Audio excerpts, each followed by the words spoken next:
Welcome to Living from the Inside Out with Holly Wade. Living from the Inside Out is about living fully, guided from your inside.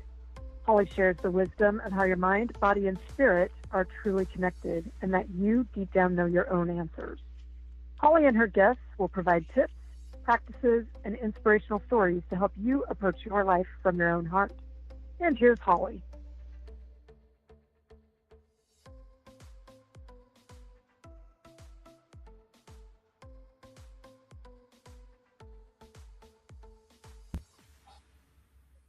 Hi, friends. Thanks for joining this episode of Living from the Inside Out. I am your host, Holly Wade, and this week we're going to talk about that uncomfortable space in us, that thing that we try to fill with other things that create pleasure. In other words, addiction. I read an article today, actually, on Facebook, and it was talking about a side of marijuana that we really don't hear. And it was a very science-based, research-based article out of the UK about the effect, the long-term effect of marijuana on the brain of teenagers. And what it's doing is it's killing their brain. It's keeping it from growing. Not really a big surprise, but not the side that we hear about it as it's being politicized. And what that got me to thinking about is all the things that we do in our lives that really are an expression of addiction. I've come to the conclusion that every human has addictions. Some of us choose healthier addictions than others, but it doesn't mean it's not an addiction. So let's talk about what an addiction is, first of all. It's something that's going to hit or light up that pleasure center in your brain. It's going to give you a hit of dopamine. So these things that create that can be not just substances, not just drugs and alcohol. Of course, we hear about those, or gambling, or sex or pornography. We hear about those. It's not just those, it's things that are in our everyday life. And for an addict, those are in their everyday life too. But for the more maybe acceptable addictions, food. Food by nature makes us feel good. It by nature gives us a shot of dopamine in the brain. That's not a bad thing in and of itself. That's why after you eat, you're like, oh, and you're ready to go. Part of that's because you're ready to go take a nap because you're in rest and digest mode. But it's that feel good, like, oh, I feel satisfied kind of feeling. That's natural. But when that starts to become a space for filling an emotional gap because it gives you pleasure, that creates a problem. See, that's where the difference lies. By nature, certain things happen. We need some of that dopamine. But there's a tipping point for any of these, even if they seem to be good or normal or healthy. So food can be one. Sugar is the most addictive substance that we have, and we are feeding it to kids. And do you know what that does? It lights up the brain in that space that crack cocaine does. Different drugs will light up the brain in a different place. It's giving their brain the hit of crack cocaine. It is creating fatty liver disease like alcohol does, because the liver processes sugar the same way. But we're giving it to kids as a reward. We're hooked on it. It's a very real addiction from a chemical standpoint in the body. Pay attention to that in your life. Just start to pay attention to that. Our phones, our cell phones, our smartphones they were designed and developed by the same people that create gambling games, like jackpots and all that stuff down in Vegas and all the casinos. So they are designed to give you a hit. And pretty soon you need another hit. So pretty soon you're distracted on your mobile device and you've spent however much time connecting with your mobile device rather than the people in front of you. There again, our mobile device can serve a really good purpose. when we keep it in check. And every now and then it is wise to take a digital detox to remove yourself from that hit. Exercise can be an addiction. It creates, rather than dopamine, it gives us endorphins. So it gives us a feel-good chemical. And for some people, that's what that's the reward center of it that they need. Sometimes it's the result of how you look. And so that becomes an addiction. Diets can become an addiction. Weight loss can become an addiction. I mean, when you start, you get hooked. You're like, oh, I'm seeing results. So that leads to more motivation. But what happens when you get to that healthy spot? A lot of times people can't stop or maintain. So they continue on another diet, another, whatever the case may be. Anger can be an addiction for people, or holding on to emotions, not choosing to not forgive someone. Shopping. Something comes up in your life and you're like, oh, let's go shopping.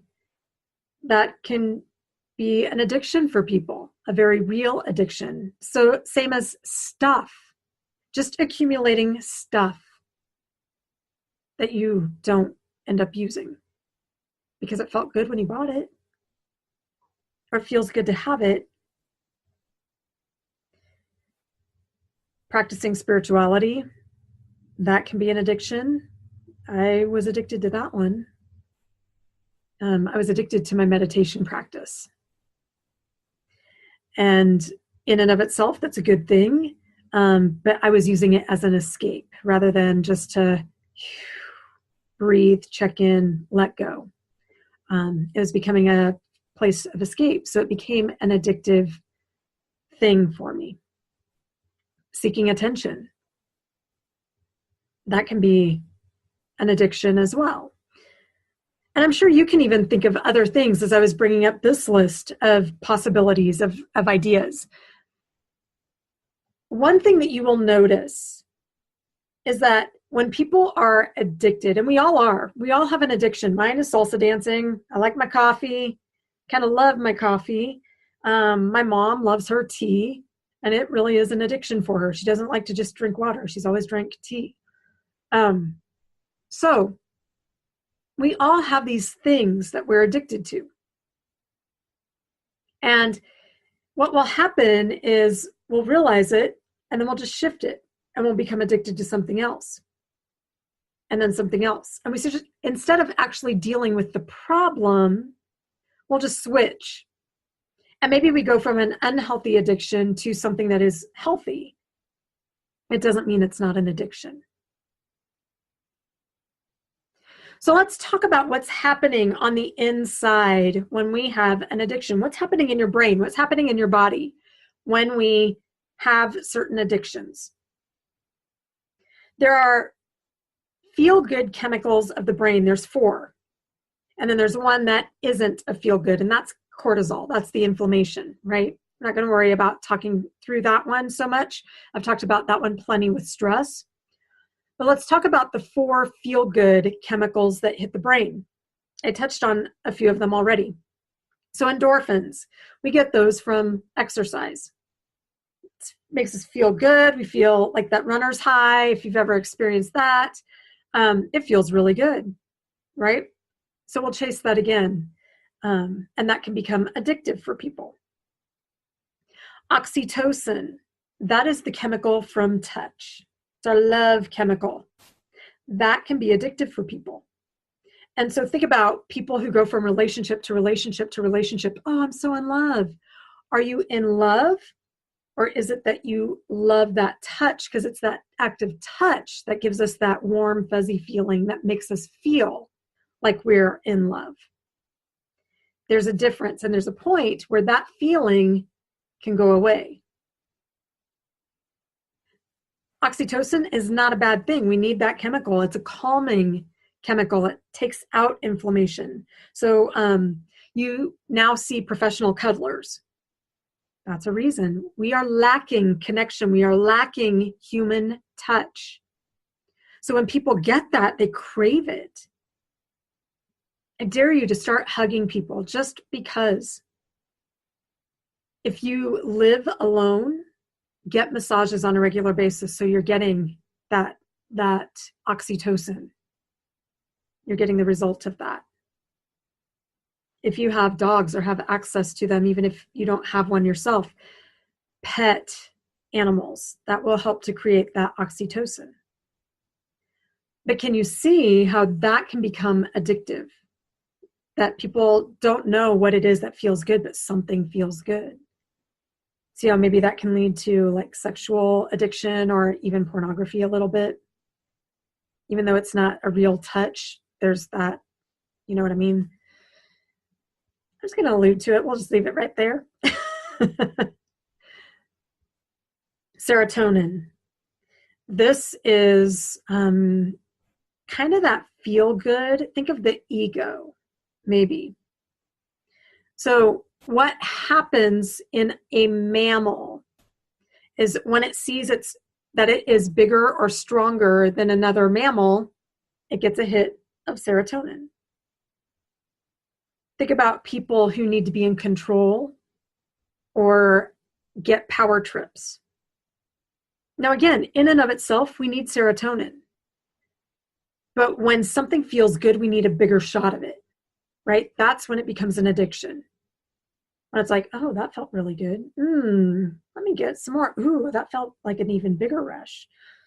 Ooh, so it's things where you hear stories about people who maybe steal.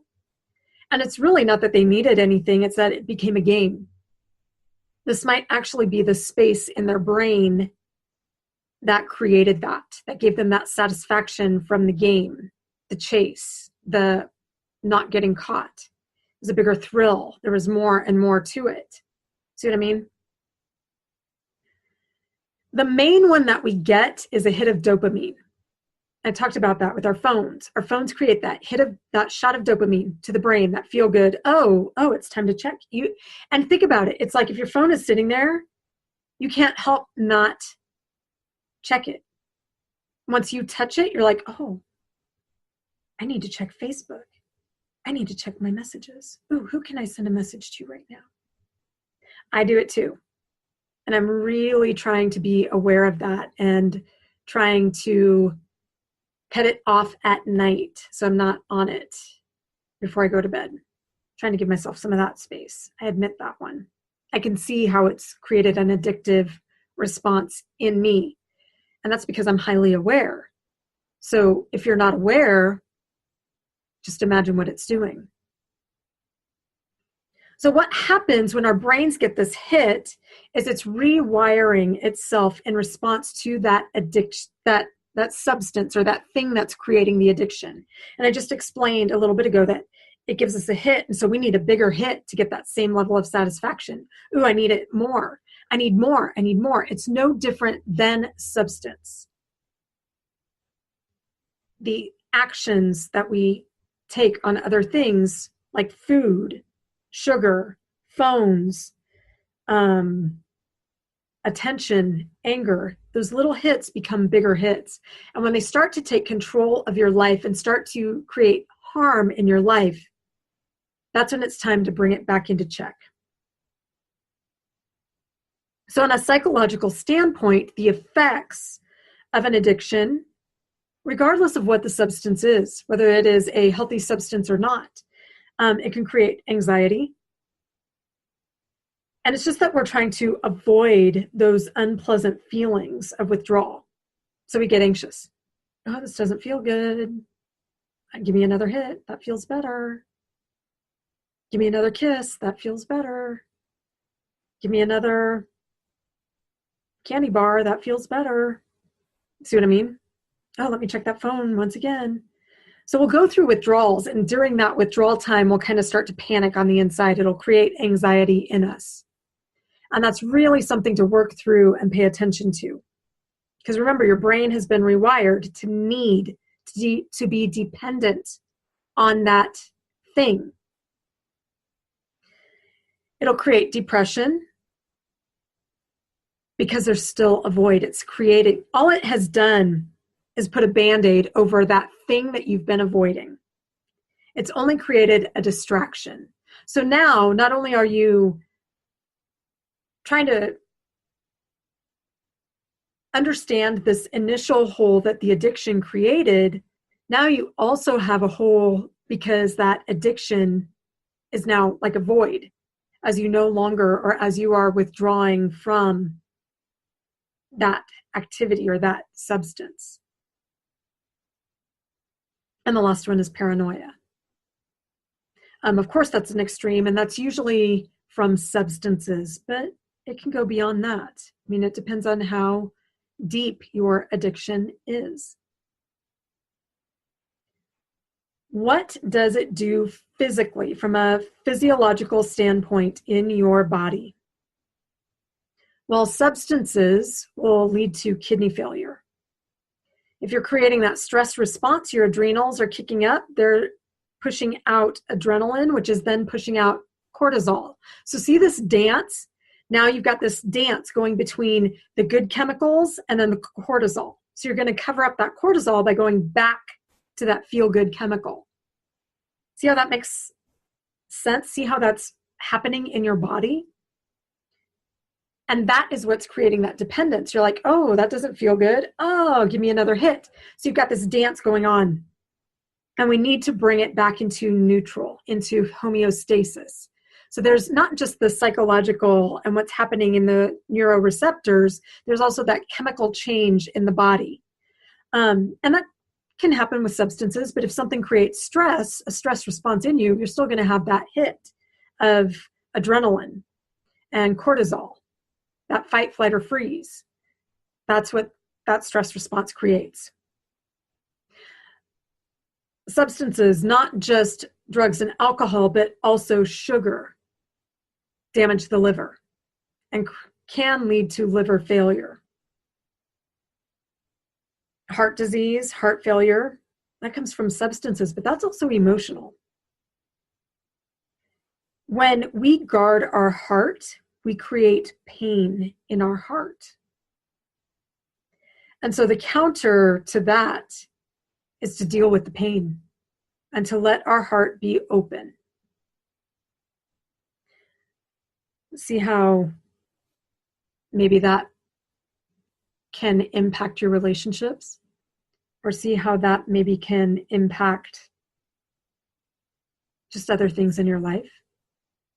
When you put things on guard, when you don't feel like you're in control, when you don't trust, you protect the heart. And eventually that's going to lead to heart damage. Substances like tobacco, we know that it creates lung damage. So there's a lot of harm that's going into your body as a result of trying to make your brain feel good. Short term, it's going to do some damage, but you can probably bring it back. Long term, regardless of the substance, you're going to create more damage. And you're going to have to do more damage control, not just to your body, but to your life.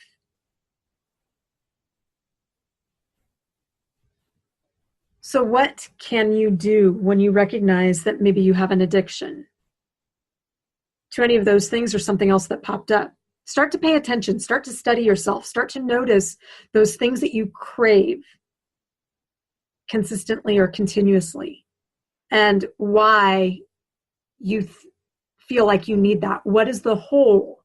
What is that gap? What is that emotion that you're trying to fill? Did you know that being overweight is actually holding on to emotion? So think about that. Emotional eating, it's linked to that. Think about it. What can you do? I've come up with 5 things that you can do. And if you are interested, this would be a great time to consider joining me for Lifetime Warrior. It's a 12-week program where we're going to work through your physical body, creating habits, healthy habits, adding in the layer of the mind-body connection, adding in the layer of taking care of your spirit, and then being a warrior for your life, because they all connect. Being a warrior for your health is being a warrior for your life. And if that's something that you're going, hey, maybe I do have an addiction that it would be helpful to work through, contact me at Holly@Hollywade Wellness, and let's schedule a 30-minute time slot to just talk through it and see if we would be a good fit in helping you to work through that. Because you rewired your brain to need that addiction, right? And my area of expertise is the mind-body connection. We need to rewire it back.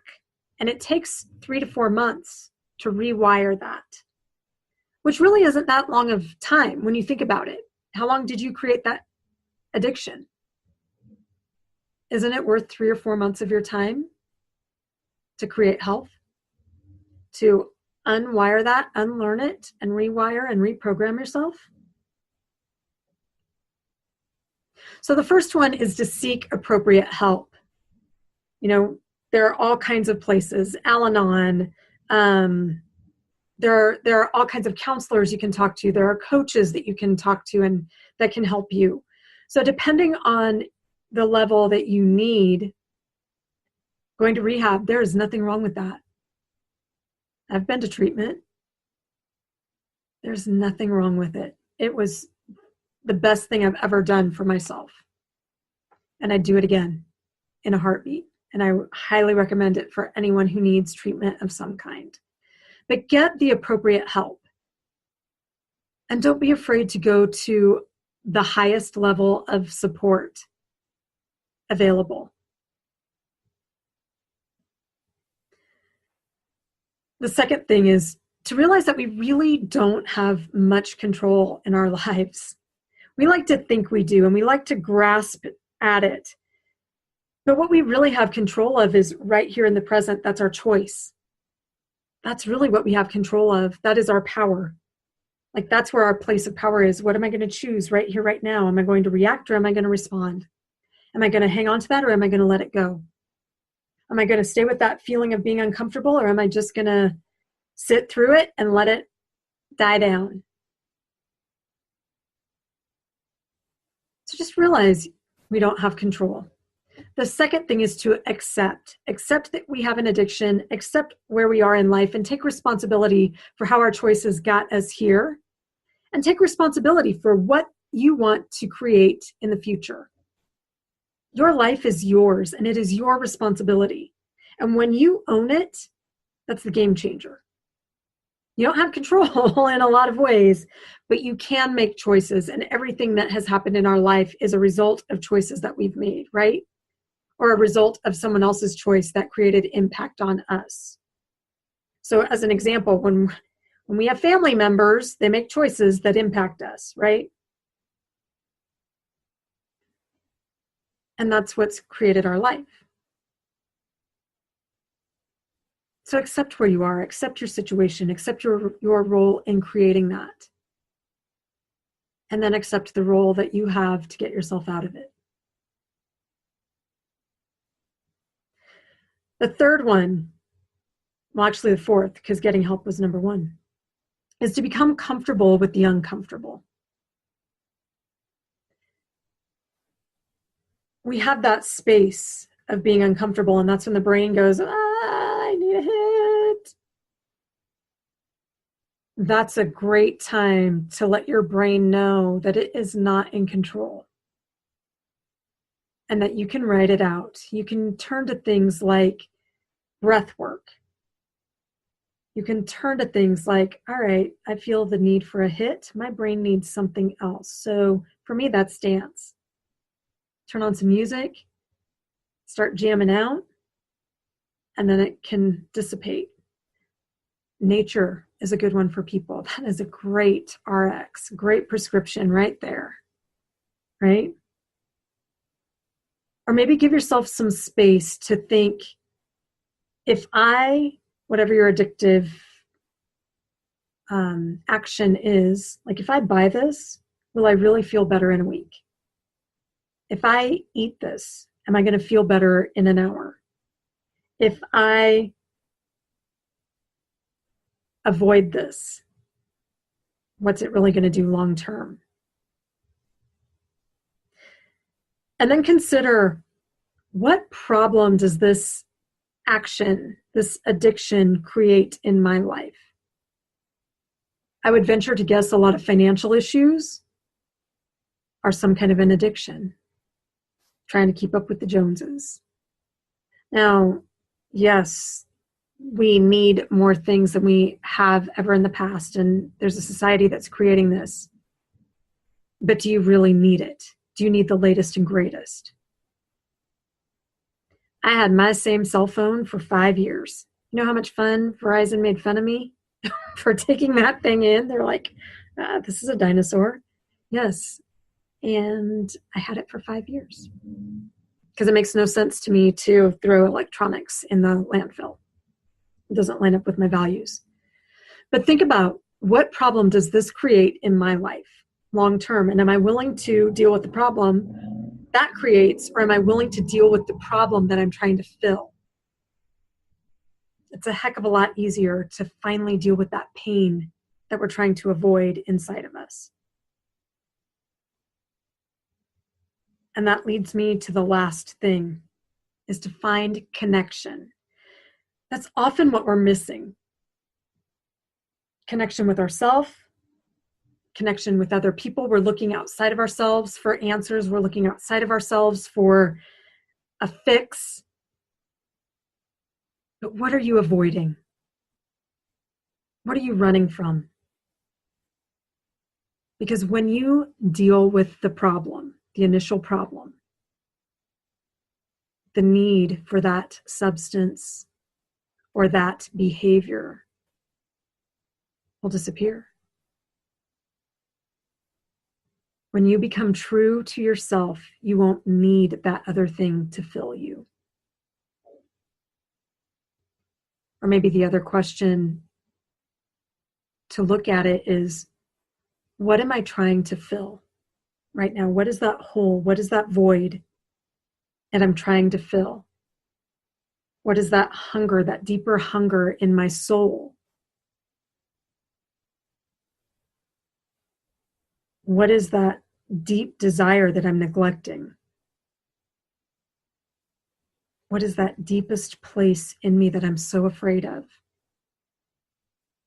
Because it's really not so scary once you get there.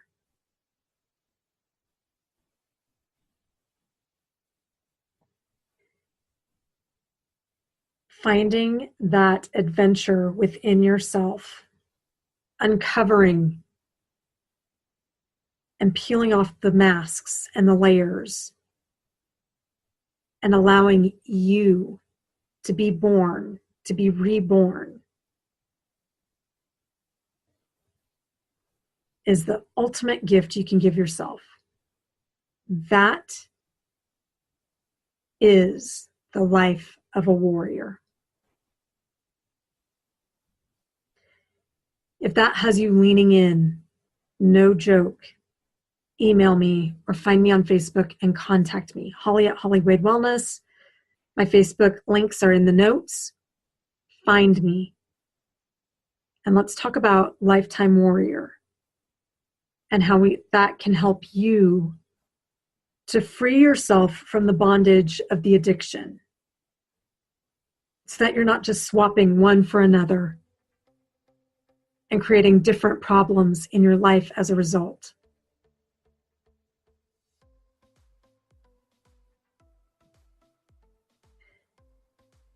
Thanks for joining Living from the Inside Out. I'm your host, Holly Wade, and I look forward to chatting with you next Tuesday. Thanks for joining. Have a great week.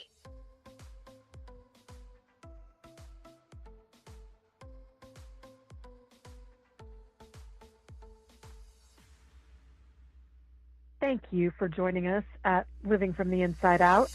Listen every Tuesday at 6 p.m. Eastern. To connect with Holly, just go to www.globalvoiceradio.com. Global Voice Radio is where your voice and your message is heard.